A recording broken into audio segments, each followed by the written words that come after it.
Komið blessuð og sæl. Eins og alltaf þá heilsum við að sunnan. Já, við Magga erum stödd í eldheimum á góðslokahátíð í Vestmannaeyjum. Föstudagsþátturinn verður héðan og við höfum bara að bralla ýmislegt í dag. Við fáum til okkar góða gesti, við fáum heilan karlakór á eftir. Já, hvorki meira né minna en við fáum líka til okkar Bjartmar Guðlaugsson með gítarinn. Bæjarstjórinn lítur við, svo það, góðir áhorfendur, búið ykkur undir það, stóra smörrebrauðskeppnin. Þar ætlar amma Magga að taka þátt fyrir hönd okkar hér á N4. Svo fáum við Smára Súbimann til þess að mæta með sína smörrebrauðssneið og Jómfrú Hildi. Ég held við ættum vel ekkert að segja mikið meira þetta núna. Þetta skýrir sig allt síðar í þættinum. En hjá okkur Gerður Guðríður Sigurðardóttir, komdu sæl, og það eiginlega spurningin hvort að við eigum að bjóða þig velkomna eða þú að bjóða okkur velkomna því við erum eiginlega heima hjá þér. Já, ég ætla bara að segja verið þið velkomin hérna. Þetta mitt framlaga, ég skildi hafa leyft að opna þetta. En það tók 5 sólarhringa hvort ég ákveða mig hvort ég ætti að gera það eða ekki. Þetta sem sagt húsið þitt sem að fólk að staldra við og taka andköf yfir hér í safninu. Það rétt. Það mitt hús. Þetta byggðum við, vorum búin að búa í því 1,5 ár þegar það var tekið frá okkur. Allir eyrandi þarna í þessu kofa. Þegar þú horfir hérna niður yfir Gerðisbrautarinnar þína gömlu, þar sem við sitjum hérna á kaffihúsinu, þetta, sko, er hægt einhvern veginn að lýsa því? Er þetta orðið bara svona hluti af því að koma að þetta safnið og... Hjá mér? Já. Nei. Ég fæ alltaf einhvern hroll í mig, ennþá. Ennþá dag í dag, þegar ég labba hérna framhjá. En hvað fór í gegnum huga þín, svona í stuttu máli, þessar 5 sólarhringar sem þú varst að gera þetta upp fyrir, hvort þú ætti nú að leyfa þetta eða ekki?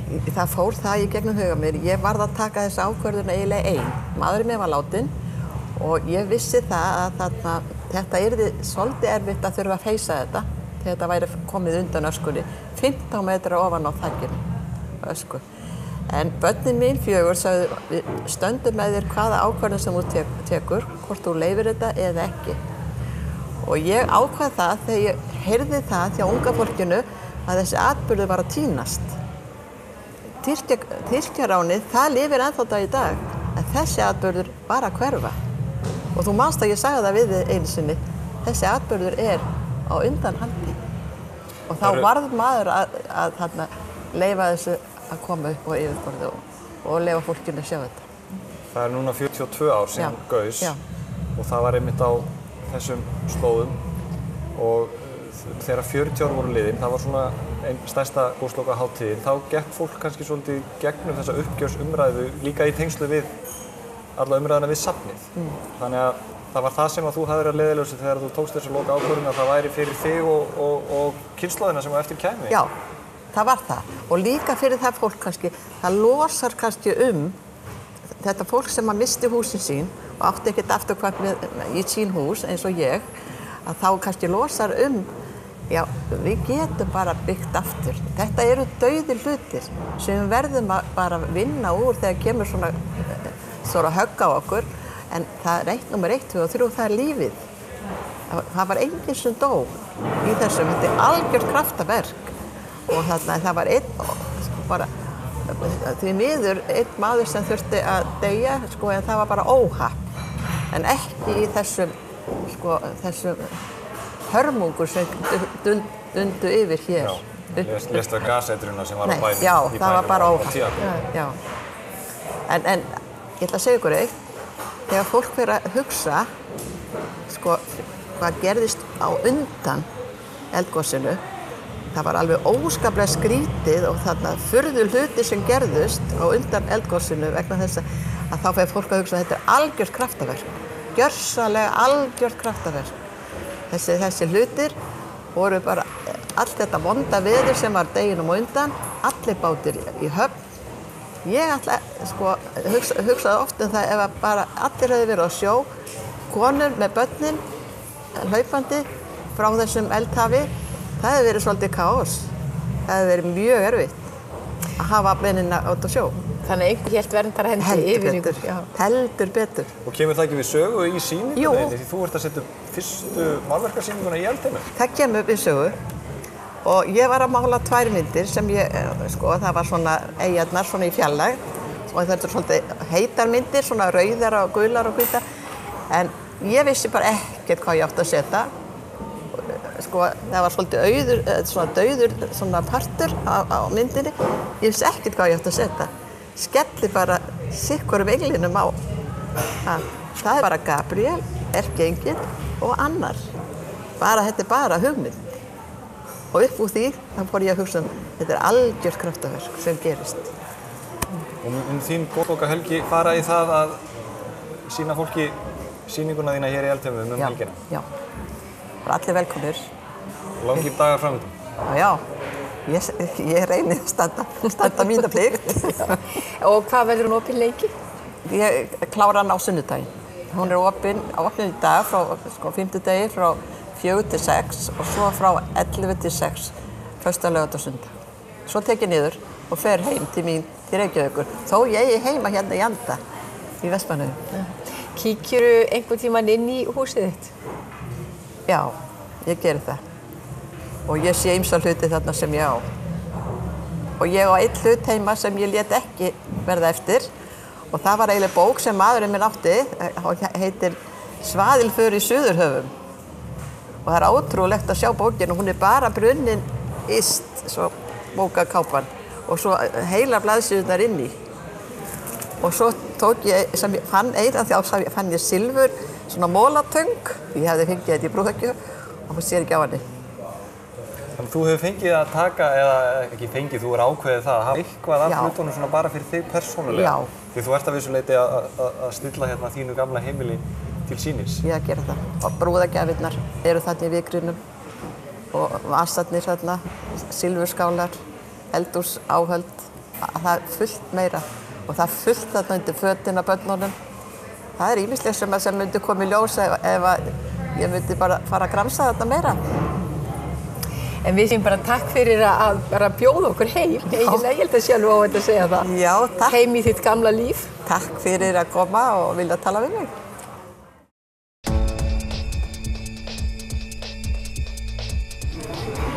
Sæl aftur, við höldum áfram með föstudagsþáttinn að sunnan, hérna úr Eldheimum í Vestmannaeyjum. Fólki fjölgar hér stöðugt hjá okkur, Margrét. Já, heldur betur. Heill karlakór að koma sér fyrir og til okkar er kominn stjórnandi kórsins Þórhallur Barðarsson. Vertu velkominn í Eldheima á Góðslokahátíð. Takk að þið fyrir, Sighvatur. Það kemur manni svolítið á óvart að hér sé nýstofnaður karlakór. Hvað kom til? Þetta er endurvakinn karlakór. Það var stofnaður í karlakór í Vestmannaeyjum 1941 og hann lognaðist hins vegar eða sofnaði eftir 1960. En Stefán Sigurjónsson, Stebbi Skó eða Skósi, skólastjóri tónlistarskólans, hann stofnaði, eða við skulum segja að hann hafi fengið hugmyndin að þessu og Jarl Sigurgeirsson, aðstoðarskólastjóri tónlistarskólans, hann greip þetta á lofti þessa hugmynd og fekk menn með sér og það var einhvern veginn mjög frjór jarðvegurinn hérna fyrir þetta. Þetta var rétt í tíminn. Svo vissum menn að því að ég hafði verið að stjórna karlakór sjómannaskólans og einhvern veginn fannst þeim að ég ætti þá að stjórna þessu líka. Svo þetta bara einhvern veginn. Og mikill hugur í mönnum og mjög gaman. En þú nefnir Jarl og fleiri sem kom að þessu. Ég hef nú í það minnst að náða að mæta á 2 æfingar þegar við Magga höfum ekki verið í upptökum Suðurlandi, sem eru alltaf verið á sama tíma. Ég man að Jarl sagði þess að einu æfingu sem ég kom, eða einu annari sem ég kom á, að þetta væri svo merkilegt að þetta væri svolítið sjálfsprottið. Þetta væri ekki bara hann og einhver tónlistarhópur, heldur eins og einn sjómannanna sem byrjar, Gústi Halldór, sem byrjar svona að senda Facebook-skilaboð menn. Þannig að þetta var svolítið svona þannig séð sjálfsprottið. Þetta kviknar svo lítið. En Stefán var búinn að tala um þetta svolítið oft við okkur. Við ættum ekki að stofna karlakór og ég held að það sé einsdæmi að vera með 4 kennara í kórnum, tónlistarkennara og skólastjóran og aðstoðarskólastjóran. Ég held að það sé ekki margir kórstjórar sem eru með þennan hóp í kórnum sínum. En ég er svo heppinn. Manni finnst þetta svolítið merkilegt að það hafi ekki verið karlakór í þessu mikla söngvæ. Já, þetta snýst voðalega mikið um að fá einhvern til að stjórna og það geta verið vandræði og svo náttúrulega að búa til ná þessari stemmingu. Það þurfti í þessu tilviki að ná í Norður Þingeying, er það ekki rétt? Jú, ég er frá Kópaskeri. Og hvernig stendur á því að þú ert komin hingað til Vestmannaeyja og að stjórna kór og kenna? Já, Stebbi Skó, hann auglýsti ég man nú ekki hvort það var á Facebook, nei, hann auglýsti eftir söngkennara fyrir jólin og ég kem hérna sem sagt í fyrsta skipti 20. og 1. desember síðast árs og þá fór hann með mig hérna alla eyju, Stefán, og sagði mér mjög mikið af sögum, allt sama gamansögur náttúrulega og keyrði mig mjög hratt hérna eftir götunum. Það var alveg svellandi hálka og við dönsuðum hérna göturnar alveg hitt í 2 daga og þetta var mjög eftirminnilegt og skemmtilegt. Þannig þú seldir jobbið eins og maður segir? Ja, hann seldi mig jobbið, já. Þannig að það má eiginlega segja það að þú hafi ráðið í hingað á þess að hafa nokkuð tíma komið? Já, það var í fyrsta skipti sem ég kom hingað. Það var hérna í desember síðust ári. Þetta heitir að bara gera hlutunum í stæl, heldur? Já. Kannski það. Og nú er kórinn svona nýfarinn af stað. Er nóg að gera? Er það bara við sjónvarpsfólk sem erum að biðja ykkur að koma eða hvað? Nei, við höfum verið beðinni mikið að syngja. En málið er það að við erum, sko, hann er svo nýstofnaður, ég man ekki hvað eru margar æfingar búnar, en svo er annað vandamál að hann er stofnaður örugglega í apríl, miðjan apríl, en svo er annað vandamál að menn eru svo kvippin á sumrin, kvippin og kvappin og menn eru á sjó og í útlöndum og eins og gengur og við náðum nú ekki núna, við erum nú ekki nema svona helmingurinn, rétt tæpur helmingurinn sem syngur hérna á eftir. Já. Það var frábært að þið skildu geta verið með okkur hérna. Já, þakka fyrir. Þið ætlum að taka 2 lög, á hverju ætlaði að byrja? Við ætlum að byrja á Ég hvísla yfir hafið og eftir Gylfa Ægisson. Það verður ekki eyja tengdara? Nei. Við hvíslum yfir hafið með Karlakór Vestmannaeyja. Takk fyrir komuna. Takk fyrir.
Sæl aftur, við höldum áfram með þáttinn, föstudagsþáttinn úr Eldheimum á Góðsbókahátíð í Vestmannaeyjum.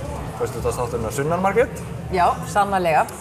og það væri synd að segja annað en að Vestmannaeyjar væru, já, hvað maður segja, löðuðu til sín ferðamenn akkurat núna, ekki bara á Gosloka-hátíð, heldur bara, já, veðrið þannig og svo náttúrulega alveg, já, það mjög auðvelt að heillast upp úr skónum þegar maður siglir hérna inn höfnina og kannski spurning, svona fyrsta spurning til bæjarstjórans sem að sestir hérna hjá okkur, Elliði Vignisson, þeir sem eru það hrifnæmir að þeir vilja ekki fara heim aftur, hvernig takið þið á móti fólki sem myndi vilja setjast hérna að?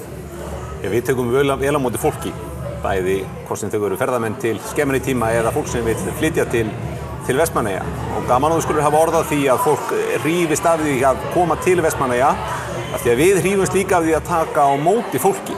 Það er óbúslega gaman að búa í ferðamannabæ og ferðamannaþjónusta blómstrar í Vestmannaeyjum eins og svo víða land, þóttu þetta myndum við vilja hafa gluggann víðari og opnari lengur, en þá hefur ferðaþjónusta tekið miklum framförum eftir að farið var að sigla í Landeyjahöfn og á seinustu árum hefur íbúum verið að fjölga líka, þannig að eitthvað nú það að fólk sem hingað kemur skemmri tíma vilji svo vera lengur og íbúar eru núna rétt rúmlega 4.300, þannig að það nokkuð bjart yfir Vestmannaeyjum og á hverjum degi ég alveg jafn heillaður og þið sem hingað komið gestkomandi.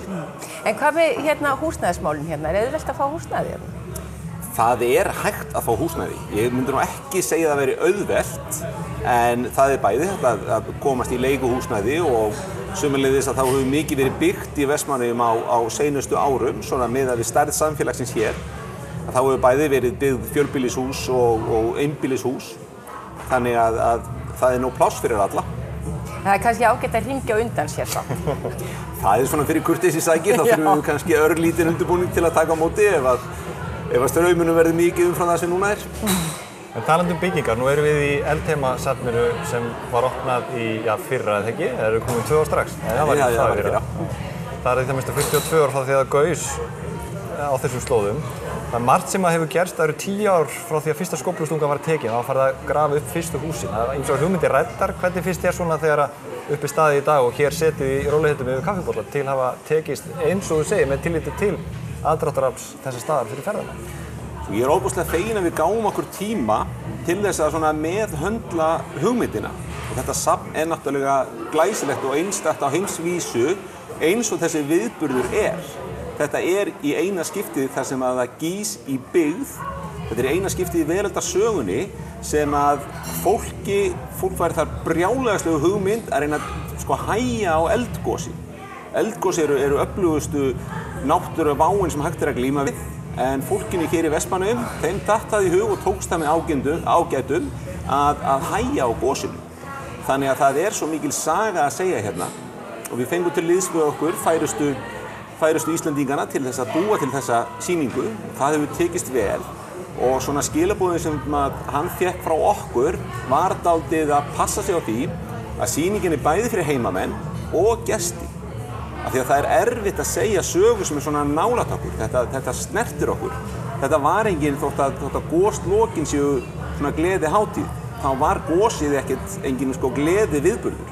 Þetta er hroðalegt og þetta er dramatískt. Miðja nótt þurfi fólk að flýja úr húsum sínum, skilja aleiguna jafnvel eftir, halda út í fullkomna og algjör óvissu og snúa svo heim og taka við bæ sem ýmist á brunnin eða grafinn og byggja upp þetta blómlega samfélag. Það er flókið að segja þessa sögu þannig að hún sýni heimafólkinu nærgætni en laði leið að og segi heillandi sögu fyrir gesti. Það finnst mér hafa tekist hér og ég er rífandi stoltur af því. Það er næstum því að þreifa á tilfinningunum þegar maður lappar hérna inn. Það er það og þegar ég fór hér fyrst í gegn með honum Karli föður mínu sem var hér megnið af gosinu í björgunarstörfum og hann hefur aldrei rætt mikið gosið. Það var bara unnið mikið og þegar við vorum ekki að vinna þá vorum við að drekka og svo höfum bara þurft að klára þetta og svo fluttum við heim. Þetta var nokkurn veginn sagan sem ég fékk. Þangað við vorum búin að fara hér í gegnum sýninguna, setjumst hér upp og fáum okkur kaffibolla að þá svona ég fann að það opnaðist ýmislegt. Það komu svona nærgætnari sögur og svona þetta er ákveðið uppgjör samfélags líka sem á sér stað hér í gegnum þessa stórkostlegu sýningu. Er það kannski svolítið svona dæmigert fyrir þá sem hér voru að menn ræddu þetta bara ekki? Já, og þetta náttúrulega djúpkóðað í Íslendinga að takast á við áföll af þessu tagi í þessi árhundruð sem við höfum búið á þessu landi. Þetta er erfitt land að byggja og ég lærði nú krísu og katastrófi sálfræði út í Kaupmannahöfn á sínum tíma og þar fann maður bara þennan mun á viðhorfi Íslendinga til náttúrunnar. Náttúran hún gefur og hún tekur. Á hverju einasta ári þá ferst fólk í náttúru Íslands. Það týnist enginn í óbyggðum Danmörku, ef þú ert týnd í óbyggðum Danmörku þá bankar það bara upp á í næsta sumarhúsi og spyrir til vegar. Við búum ekki þannig landi. Þannig að þetta orðið, við erum með 1000 ára reynslu í að takast á við vandamálin, en lengi vel gerðum við það bara með því að grafa þau nógu djúpt. En það má segja kannski að Elliði sé í rétta starfinu ef hann lærði krísukatastrófi út í Köben. Þá verður maður eiginlega svona að spyrja þau samgöngumálin en grínlaust af því að aðsóknin til dæmis í Eldheima, hún er mjög bundin við það að samgönguhliðið sem margir kalla Landeyjahöfn sé opin. Já, þið þurfum ekki bara að horfa í kringum ykkur núna á venjulegum degi og það er mikil traffík og ef þið labbið götur Vestmannaeyja það er nánast fullt af hverju einasta götuhorni og veitingastaðir iðandi af lífi. Þannig að það sem háir okkur eru samgöngurnar og við stillum upp umhverfi okkar þannig á Íslandi að samgöngur eru á ábyrgð ríkisins og það er bara einlæg og ákveðin krafa okkar að Vestmanneyingum og Íslendingum öllum verði tryggðar þessar samgöngubætur sem stofnað var til og opnaðar árið 2010 og við bíðum enn. En þú bíður rólegur eftir nýjum Herjólfi, rólegur og ekki rólegur? Ég bíð ekki rólegur. En það er goslokahátíð. Nú er goslokahátíð. Já, það er partí framöndan. Já. Hvað gerir þú um helgina, Elliði? Heyrðu, það er svo ofboðslega margt. Helgin er eiginlega byrjuð núna. Þetta byrjar núna hádegi. Það eru viðtöl við fjölmiðla eins og við ykkur og útvarpsstöðvar og fleira. Það er margt að undirbúa. Við erum að taka á móti mikið af gestum. Það er vönduð og mikil dagskrá. Og þetta er sannkölluð gleðihátíð goslokin og þetta er svo vel til fundið að fagna á þennan máta og við notum líka helgina, goslokahelgina dálítið til að svona færa þökk til þess fólk sem að byggðu upp samfélagið. Í minni minningu gosið er ekki hörmung í minni minningu. Ég var það ungur að ég upplifði þetta ekki á þann máta. En ég geti rétt ímyndað mér eftir að hafa tekið þátt í að stjórna Vestmannaeyjum núna í nokkur ár hvernig það er að taka við byggð í rústum og byggja upp svona blómlegan bæ hvað það þarf að færa mikla fórnir og hvað þetta er mikið átak og þessi helgi er ekki síst til þess að færa þessu fólki þökk og gera þeim hátt undir höfði. Og tekurðu lagið náttúrulega eitthvað? Ég tek lagið en það er yfirleitt ekki mikið þökk þeirra sem að nærstaddir eru og við vorum einmitt að gantast með það við bræðurnir ég syng næst vest í Vestmannaeyjum og eftir Svavari bróðir og það er ekki nema einu svona ári sem við tökum lagið og þá syngjum við þjóðsönginn á þjóðhátíðinni, jafnan berir ofan. Það er svona við hæfið þegar maður syngur þjóðsönginn að ef við höfum farið í hjólprufur fyrir þennan frábæra kallakór sem við eigum í Vestmannaeyjum þá væri við sennilega fyrst á önnur vélsög ef röddin okkar væri veginn og metin. En ég læt það ekki á mig fá og syng hástöfum ef ég kemst upp með það. Þá er þetta eitthvað miskilningur. Elliði eru ekki með í kórnum á eftir. Við þurfum að leysa það. Það getur allir verið mjög fegnir að svo er. Takk fyrir komuna. Njóttu goslokahelgarinnar. Takk fyrir komuna og takk fyrir umfjöllunina. Takk fyrir að taka á móti.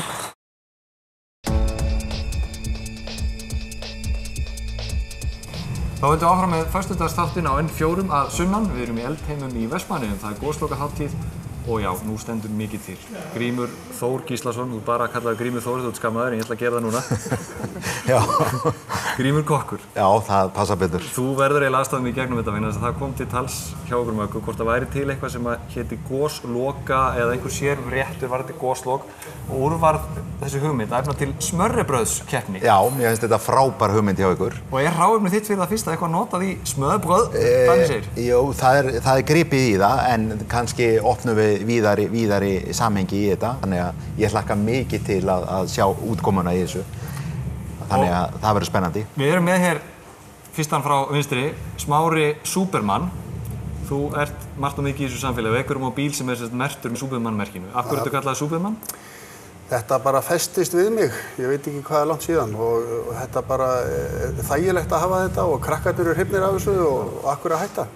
Svo er Superman líka flott típa, hann er ekki að monta sig. Hann bara bjargar og svo setur hann á sig gleru og nattur og hann er ekki svo Batman og slá utan um sig. Hann er flott típa og ég fíla Superman. Þetta er miklu úthugsaðar en ég hélt. Þetta er miklu dýpri tenging. Já, þetta er mikil heimspeki í þessu. Svo er það Hildur sem er stundum kölluð Hildur Jómfrú, af hverju? Það er nú ekki svona mikil pæling í þessu eins og hjá Smára og ég ætla að vona að festist nú ekki við mig. Jómfrú Hildur? Jómfrú Hildur, já. En ég hef svolítið unnið við það að vera með í smörrebrauði og smörbrauðsjómfrú er náttúrulega heitið á þessu danska fyrirbæri, þannig að það svona festist við mig, aðeins. Og þú ert að vinna á Einsa kalda þar sem að þið hafi verið að bjóða upp á smörrebrauð á og til. Já, við höfum verið með þetta á sumrin og fyrir svona jólin í hátíðarbúningi og í sumar verðum við með rauðsprettina sem er alveg sívinsæl og það allra vinsælasta. Svo er það síðast en ekki síst. Við bjóðum hjartanlega velkomna til leiks Margréti Blöndal sem er sem sagt Amma Magga í þessu samhengi. Já. Og hvað segirðu mér Amma Magga? Hver er þín reynsla af smörrebrauðsgerð? Hún er kannski ekkert gríðarlega mikil en hins vegar þetta er svona svolítið mikið uppáhalds í minni fjölskyldu og þetta er sem sagt bróðurdóttir mín Hildur Blöndal sem á algjörlega heiðurinn af þessari brauðsneið. Og af því að Grímur gerir náttúrulega sko fiskibónarnir eru fullkomnar í þessa brauðsneið. Þannig að þetta var náttúrulega bara, ég gæti ekki skorast undan og svo var náttúrulega, N4 verður náttúrulega að leggja til einhvern liðsmann og þetta var spurning mig eða þig og það var ekkert erfitt að velja. Takk fyrir. Og hvernig hefur þetta starf farið fram? Þetta er búið að vera virkilega gaman og ég boðaði alla keppendur til mín á fundi í gær niður í verksmiðju hjá okkur og þar völdu keppendur hráefni í þetta. Og Amma Magga, hún valdi fiskibólur og mér finnst það frábær hugmynd og Hildur, hún valdi reyktu ísun okkar og mér finnst það flott hugmynd líka og svo náttúrulega Smári, súpumann, hann kom ekkert annað til greina en réttur úr heilsuréttum fjölskyldunar, indverskar grænmetisbollur. Það sem ég byrjaði á, ég fór aftur í smiðju fjölskyldunar hans og ég fékk brauð hjá henni Berglindi í bott. Sem er glútenlaust og það er gerlaust og án sykurs og salts og þetta er fullt af kornum og hollustu. Það lýst mér vel. Algjörlega fullt af hollustu. Og svo er lambhagasladd, svona skraut undir og síðan set ég lífrænt hnetusmjör og lífræna sólberjasultu. Og þetta er líka sykurlaust, þetta er bara unnið úr náttúrunni. Þetta lýst mér vel á. Og svo ég taka Jóefel á þetta, ég setti dass af fenilgló og fenilgló eru sultuð grænmetisblanda. Og gerð svona, og rauðu efnin gera þetta allt saman rautt og fínt sko. Og síðan steikti, og ég ætla að taka það fram að Sigurlína kona mín, hún er rauninni, hún ætti nú helst að vera hérna, sko. Hún hannaði þetta fyrir mig. Ég er svona burðardýr. Og hún steikti hvítlauk, lauk og selleri í kókosolíu og kryddaði með turmerík, cayenne og grænmetiskrafti. Þetta hljóma vel. Þetta er svona eins og þegar maður var að bölli í gamla daga og matseðli frá honum. Þetta var svona 20 mínútna lestur. Eitthvað sem þú skildir ekkert. Og svo er spínat, kemur hérna ofan á og sem er náttúrulega fullt af próteini. Próteinríkasta græna grænmeti sem þú getur fundið. Og svo er smá melóna og fenil sem er ofan á. Og þetta er dálítið svona hraun eldgosa útlit. Já, þetta hefur gosloka meiningu. Já. Og svo eru granat korn, fræ og svo er döðlumauk og til að styrkja grykkina þá er gríst jógúrt þarna með. Já, þetta er vel til fundið. Og þetta er líka, við tókum þetta aðeins lengra. Það eru þessi þríhyrningur, prótein, góða fitan og kolvetni og við reyndum að hafa það í balans, til dæmis með smjörinu og fá góðu fituna og próteinið og þetta er eiginlega svona heilsulega balanseruð smörrebrauðs. Það lýst mér mjög vel á, ég held að það væri bara... Og gjörðu það svo vel og njótið vel bara. Gott. Já, hún heitir Hraunorka. Hraunorka. Þetta hljóma vel. Þetta er eiginlega ennþá betur úthugsað hjá þér heldur en súpumannssagan, Smári. Og ykkur hjónum. Ég ætla að vona og spyrja mig ekki hvað þú hafi sett í þetta því að ég man ekki nema hluta af þessu. Nei.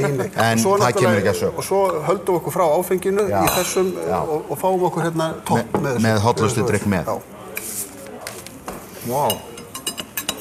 Þetta er alltaf, þetta er leiðast í þáttunni í svona þáttum þegar þegar hérna uppsvunarmenn eru að borða og segja hvað þetta er gott, en þetta er rosalega gott. Og ég held að hittur að ég bara byrja á að skýra frá sínum ef við smökkum þetta. Já. Ég valdi reyktu ýsuna og það var nú alveg tilkomið vegna þess að mér finnst reykta ýsan svo hrikalega góð sjálfri. Og ég er sem sagt með ekta danskt rúgbrauð hérna undir með svona súrdeigs og sem er að sjálfsögðu íslenskt smjör ofan á.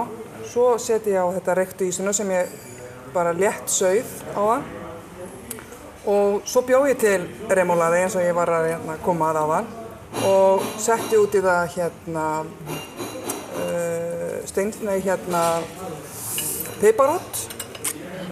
piparótaremolaði. Svo af því að smörrebrauð er, eins og við töluðum í gær, tilkomið vegna, þetta eru fyrst og fremst afgangar sem að voru hérna og þeir setti bara upp á brauð og svo var farið að skreita þetta meira og svo var farið að selja þetta. Og ef þið eru með reykta ýsu heima, þá eru þið náttúrulega með kartöflur og ég náttúrulega skar hérna bara niður kartöflur með.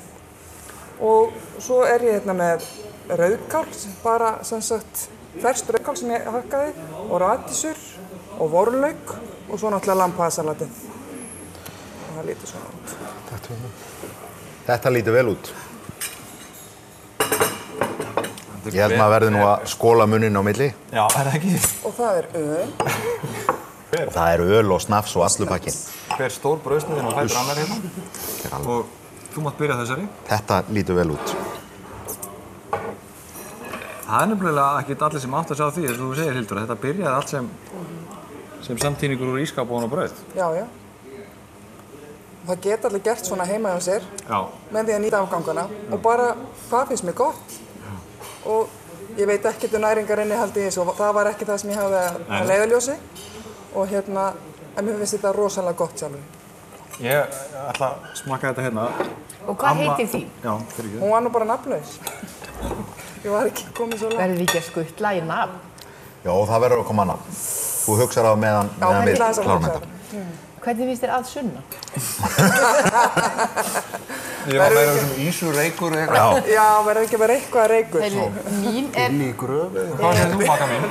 Mín er einhvern veginn svona miklu auðmýkjalegri en þeirra. En það er bara því að þú lést mig kaupa svo lítið rúgbrauð. Lét ég þig kaupa lítið rúgbrauð? Já, en alltaf best ef maður bakar rúgbrauðið sjálfur, auðvitað. Já. En þetta er bara fínasta rúgbrauð úr búðinni og svo smyrjum við það aðeins með remolaði og svo er hérna lampasalat. Og þessi er náttúrulega alveg stendur undir nafni því þetta er svona ektur maður gerir úr afgöngum. Algjörlega. Maður er með fiskibólur með öllu tilheyrandi og svo daginn eftir þá fær maður sér og notar maður þetta svona. Eða kaupi bara 2 pakka í upphafi til að eiga einn viljandi deginn eftir. Það er alveg svoleiðis, já. En þetta er sem sagt bara, þetta er náttúrulega bara mjög einfalt og svo sker maður bara fiskibólurnar í sneiðar og kartöflurnar í sneiðar og þannig að það eru náttúrulega bara kaldar. Svo eru svona súra gúrkur og remulaði úr rjómarsprautu og steiktur laukur. Og ég ætla að reyna að ljúga því að steiktur laukurinn vísi í hraunið. Já, það er ákveðin góðslokavísun í því. Og já. En hún heitir eitthvað, þín sneið? Já, þetta er sendiherrafrúin. Sendiherrafrúin. Þetta lítur vel út. Já. Og flott hugmynd einmitt að nota fiskibólurnar og með súru gúrkunum og remulaðinu og steikta lauknum. Þetta er flott. Það hafa greinilega allir lagt mjög mikla vinnu í þetta. Heldur betur. Þú dómarinn, ég er bara svona aðstofar eitthvað. Ég er svona línuvörður. En getur þú gert upp hugðin núna eða ef að taka okkur smá hlé og... Ef við ekki að taka smá hlé, ef að þú smakka líka á svona, er það ekki? Já. Er það ekki spennandi? Jú, það er mjög spennandi. Ég er svo spenntur að smakka. Við tökum okkur smá hlé í föstudagsþættinum að sunnan og hér erum við að fara yfir 3 smörrebrauð og ég er sem sagt hér og nú að smakka sendiherrafrúna. Sjáumst þetta. Nú er erfitt fyrir þig að ákveða þig, vinur. Heldur betur.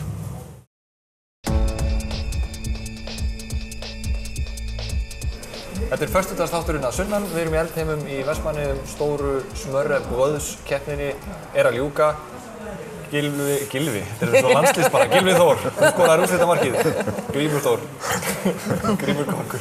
Já, ég held ég hafi aldrei lent í erfiðari aðstöðu heldur en að dæma þetta. Þetta var svo hvert öðru betra og flott framsett og hugmyndirnar á bakvið þetta voru frábærar. En ég er búinn að koma með niðurstöður og Hraunorka, grænmetisbollurnar hans Smára, þær fá 9,8 í einkunn. Sendiherrafrúin með fiskibollunum frá henni ömmu Möggu, þær fá sömuleiðis 9,8 af 10 mögulegum. En í toppsætinu 9,9 var reyktur gosi hjá henni Hildi og mér finnst þetta alveg frábær nöfn hjá okkur og mér langar bara að fá að þakka kærlega fyrir mig og þakka kærlega fyrir þessa frábæru hugmyndir. Þetta eykur söluna vonandi á réttunum gríðarlega mikið magn hjá okkur. Þannig að bara takk kærlega fyrir þetta. Takk kærlega fyrir að taka þátt í þessu með okkur öll sömul. Gríðarlega mikil vinna lögð í þetta litla skemmtiatriði. Mjög skemmtilegt. Og það er bara ekkert annað að gera heldur en að fara yfir í meiri tónlist á Góðslokahátíð. Já. Og nú ætlum við að gera þetta mjög heimilislega. Bjartmar, hún kannski röltir hérna inn til okkar. Já. Hann tekur við af smurbrauðsjónfrúnni. Nákvæmlega. Og Superman og öllu genginu. Já. Takk sömuleiðis og góða helgi. En þú ert komin á Góðslokahátíð, kom siglandi með Herjólfi í morgun. Já. Hvaða tilfinningu færðu þegar þú stígur hérna á bryggjuna? Mjög góða. Alltaf fengið. Ég var svo ungur þegar ég kom hingað. Ég var 7 ára gamall og hérna, það var 1959 eftir Krispur og hérna, einhvern veginn þá bara festi sig strax í þessari bara umhyggju og ástúð sem hérna milli manna. Það kom fljótt fram í lögum, ljóðum og myndlist og hér er stóri verndari minn í gegnum lífið, Páll Steingrímsson, sem kom mér mjög ungur út í myndlist. Og hérna... Áhrifavaldur í lífiðinu? Já. Alveg, hann er mentor, alveg leið. Þú kemur alltaf á Góðslokahátíð og stundum ert að sýna í verkin þín. Já. Hvað er það að sýna þig núna? Ég er í gamla saltfiskshúsinu við Ísfélagið, miðstöð fyrir neðan. Fyrir ofan Mara Pípara? Já, fyrir ofan Mara Pípara. Og það er ég með einhverja 50 myndir sem ég ætla að sýna. Það er svona Bryggjupeyja blues. Og þú ert náttúrulega með gítarinn með þér og þú ætla líka að taka lagið, eðlilega er það ekki? Gerir maður það ekki þegar maður er komin til Eyja? Þú baðst með þetta, Magga, hvað er þetta að fara? Reyna að láta þetta hljóma svona eðlilega. Já, auðvitað bað ég þig um þetta. En það var líka á það sem við vorum að hugsa. Þú samdir, það hefur verið undanfarin ár verið lögð svona ríkari áhersla á Góðslokahátíðina. Menn hafa verið að gera á Góðslokalög alveg svo þjóðhátíðarlög. Þú átt nú í það minnsta eitt Góðslokalag. Já, það er hátíðalagi sem var 2013 tilefni af 40 ára Góðslokahátíðinni, Og það var mér mjög kært vegna þess að ég er hérna náttúrulega þegar gósið brust út og svo er ég bara komið hérna mjög snemma voru til að vinna og var hérna allt sumar. Ég held að sé eitthvað skemmtilegasta sumar sem ég hef bara lifað. Það er sumarið 1974 þegar var að vera að hreinsa hérna bæinn. Skiljanlega eftirminnilegt. Það var mjög eftirminnilegt og það var hérna, það var bara einhvern veginn svo mikil samheldni og allt í einu var þetta eitthvað allt annað Það var nú alveg næg fyrir. Þetta var svona skemmtileg tímabil. Allir borðuðu saman upp í Gaggaráðarskóla. Mjög heimilislegt. Ég er oftar að reyna að setja þetta í samhengi því ég er fæddur eftir gos. Sem dæmi fjöllin hérna sem svo maður var að tala sem eru mikið fenglega þegar maður siglir hérna inn. Fólk áttar sig ekki á því að þau voru öll þakin vikri líka. Og ég sagði við einhvern hérna fyrir einhverju síðan þegar ég var að velta þessu fyrir mig, fór fólk bara upp í fjöll og mokaði þessu niður. Já. Og þetta var náttúrulega ekki fyrsta sem við reyndum í þeim málefnum því að bærinn var oft alveg kolsvartur í Surtseyjargosinu. Í suðvestanáttir og vestanáttir og rigningu þá var alveg bara kolsvartur bærinn. Og þannig að maður upplifað mikið hérna, 11 ára upplifað maður hérna Surtseyjar og svo 10 ára setna Heimaeyjagos, þetta var einum og mikið. Já, þetta var dálítið hraustlegt. En þú ætlar að taka lagið fyrir okkur? Já, ég ætla að taka á Brótú allavega nú lagið sem ég samdi hérna fyrir 2013 hátíðina. Það verður náttúrulega líka að ég verði að gefa Eyjónum alveg plús fyrir það þegar ég kem hérna og teki strax eftir þessum ljóðskáldum og lagarsmiðum og öllu því sem að var hérna að koma hugsunum í eitthvað form, hvort sem það er áþreifanlegt eða heyranlegt, sýnilegt. Það er bara æðislegt. Mér hefur oft fundist Vestmannaeyingur taka þetta betur en að... Heyrðu, og þú ætlar bara að telja í, eða hvað? Já. Þetta eru nú fjallar nú svona staðir sem eru horfnir, hvað er mann ekkert eftir. Nei, ég bara ber mikla virðingu fyrir eyjunni sem ég aldrei upplifði. Já.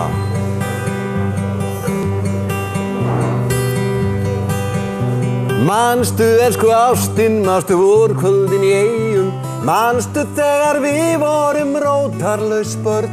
Við fundum hvort annað í faðmlagi lífsins, á brúnklukku veiðum út í Vilborgartjörn. Manstu elsku ástin, manstu sumarkvöldin forðum, manstu þegar sólskinið svað ekkert úr og þau dönsuð af gleði kirkjubæjatúnin og djúboxinn rokkuð á hressó og búr. Við sáum himini loga í janúarnóttinni, eldraunir rann yfir víkur og voga þá byggðin brann. Manstu elsku ástin, manstu fyrsta kærleikskossin, manstu þegar haustúmið huld okkar spor og hann lýsti upp brosið þitt urðavita blossin, örvaði lífið og æskunnar þor. Við sáum himini loga í janúarnóttinni, eldraunir rann yfir víkur og voga þá byggðin brann. Við sáum himini loga og eldglóðin í reyndina nú. Já, ekki taka þennan aftur. Er það ekki bara? Við sáum himini loga í janúarnóttinni, eldraunir rann. Við fundum vonin að vakna í hjörtum tveim og leiðina heim, leiðina heim, leiðina heim. Einhvern veginn svona. Það eru myndlíkingar í þessu, urðarvita blossin. Blossin, já. Urðavitin hefur ábyggilega farið mjög snemma undir hraun. Hann stóð hérna út á urðum og kirkjubæjatúnin, þau dönsuðu í sumarbænum. Hluta þeim, allavega mikið af þeim, ábyggilega allt bara undir. Hressó og Búr held að þau hafa verið lögt niður starfsemi sína. Þetta voru unglingastaðirnir okkar, sko. Þar stakk maður fyrsta túkallinum í djúpbox til að fá hérna eina gæta þetta víta með Iron Maiden. Takk kærlega fyrir komuna og njóttu góðslokkahelgarinnar. Þú ert nú líka að flytja tónlist. Já, ég er að spila alls það. Ég er að spila með Bergerssonu núna á hérna annarkvöld, föstudagskvöld, í höllinni, þá erum við með tónleika. Og svo er ég bara að spila allt, en ég byrja morgunin á því að fara í leikskólanum og spila fyrir krakkana. Suðurmjólk í hádeginu. Ef þú ert að horfa á föstudegi, þá eru tónleikarnir í höllinni í kvöld. Já. Takk fyrir komuna, Bjartmar. Takk sömuleiðis. Takk.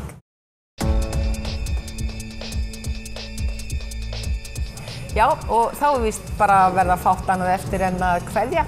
Og það er alveg óhætt að mæla með því að fólk keyri í Landeyjahöfn, skellir sér borð í Herjólf og siglir hingað til Eyja. Og ég held að það sé algjör skyldumæting hingað í Eldheima. Þetta er ótrúleg upplifun að koma hérna. Mjög sterk upplifun. Og við ætlum að enda þetta allt saman á ljúfum nótum. Karlakór Vestmannaeyja flytur fyrir okkur seinna lagið í þættinum í dag. Þetta er lag eftir Oddgeir Kristjánsson sem heitir Bjartar vonir vakna við texta Árna úr Eyjum.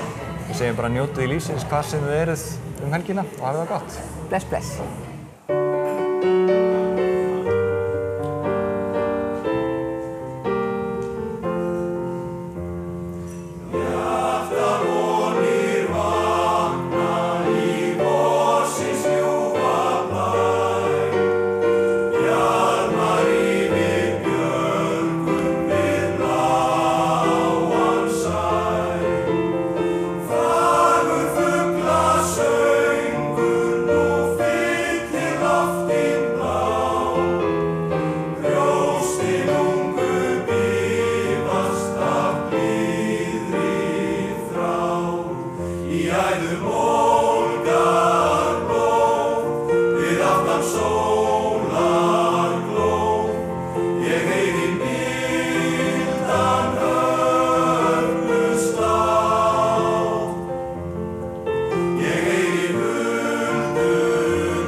Við viljum að taka einn á dönsku. Ja. Okay. Tak for i dag.